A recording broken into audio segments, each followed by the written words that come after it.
আসসালামু আলাইকুম। আজ আপনাদের সামনে হাজির হয়েছি আরেকটা ক্রিয়েটিভ ভিডিও নিয়ে। এটা দেখতে পাচ্ছেন একটা remote control light plus fan. এরকম স্ট্যান্ড ফ্যানগুলো আমার একটুও পছন্দ না, রুমে অনেক স্পেস খায়, দেখতেও অনেক বাজে লাগে। তাই আমি আজ নিয়ে আসলাম একটা remote control ceiling fan plus light, দুইটাই একসাথে। ইতালিতে সচরাচর কেউ এরকম সিলিং ফ্যান ইউজ করে না, সবাই নর্মালি এসি কিংবা স্ট্যান্ড ফ্যান ইউজ করে। তো আমি এই লেড লাইট প্লাস সিলিং ফ্যানটা কিভাবে লাগাচ্ছি আপনাদের সাথে শেয়ার করছি। আগে সিলিংয়ে যে লাইটটা ছিল ওটা আমি টোটালি খুলে ফেলে দিলাম। এখন নতুন লাইট প্লাস সিলিং ফ্যানটা লাগানোর জন্য ওটার যে স্ট্যান্ডটা থাকে ওটা ডিল করে ফিক্সড করে সিলিংয়ের সাথে ভালো করে লাগিয়ে নিচ্ছি। আমি আপনাদের আগেই বলেছিলাম আমি নিজের কাজ নিজে করতে বেশি স্বাচ্ছন্দ্য বোধ করি, তাই আমার কাছে এ টু জেড যা যা যন্ত্রপাতি লাগে সব কিছুই কিন্তু আছে। এখন লাইটের তারের সাথে কারেন্টের তার জোড়া লাগিয়ে ভালোভাবে স্কচ টেপ লাগিয়ে দিলাম। কারেন্টের লাইনে ভালো করে স্কচ না লাগালে একটার সাথে একটা লেগে শর্ট সার্কিট হতে পারে, সুতরাং এটা অনেক ইম্পর্টেন্ট একটা জিনিস। তো ফাইনালি আমি এবার ফ্যানটা লাগিয়ে দিচ্ছি। এর আগেও আপনারা অনেকেই কমেন্টে বলেছেন এসব কাজ একটা ইলেকট্রিক মিস্ত্রি ডাকলেই হয়। হ্যাঁ, কারেন্টের কাজ অনেক রিস্কি কাজ, এটা যে কেউ করতে পারে না, ঠিক আছে। তবে আমি তো টুকটাক পারি, তাই আমি নিজেই করে ফেলি।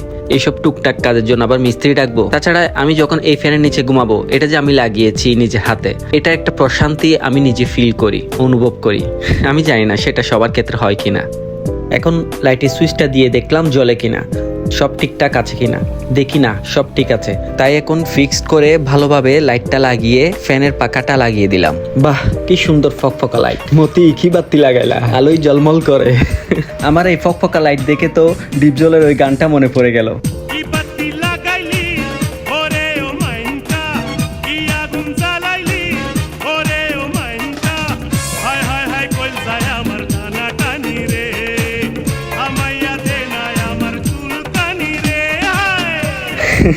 যাই হোক, এই রিমোট কন্ট্রোলের মাধ্যমে বিছানায় হাতের কাছে রেখেই এই সিলিং ফ্যানটা পুরোটা কন্ট্রোল করতে পারবো। এটার লাইটের পাওয়ার কম বেশি করতে পারবো, প্লাস ফ্যানের পাওয়ারও কম বেশি করতে পারবো। সব কিছু এই রিমোট কন্ট্রোলের মাধ্যমেই হাতের কাছে করতে পারবো খুব সহজে।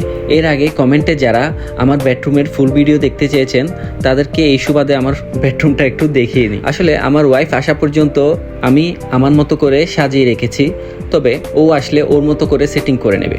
তবে ও আসা পর্যন্ত আমি আমার মতো করেই সাজিয়ে গুছিয়ে নিয়েছি। জানি না কেমন হয়েছে।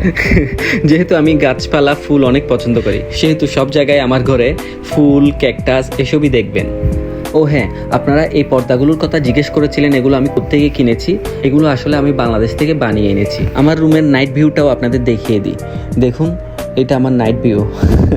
যাই হোক, আমার ভিডিও যদি আপনাদের ভালো লেগে থাকে সবাই অনেক বেশি লাইক, কমেন্ট, শেয়ার করবেন। সবাই অনেক ভালো থাকবেন। আসসালামু আলাইকুম।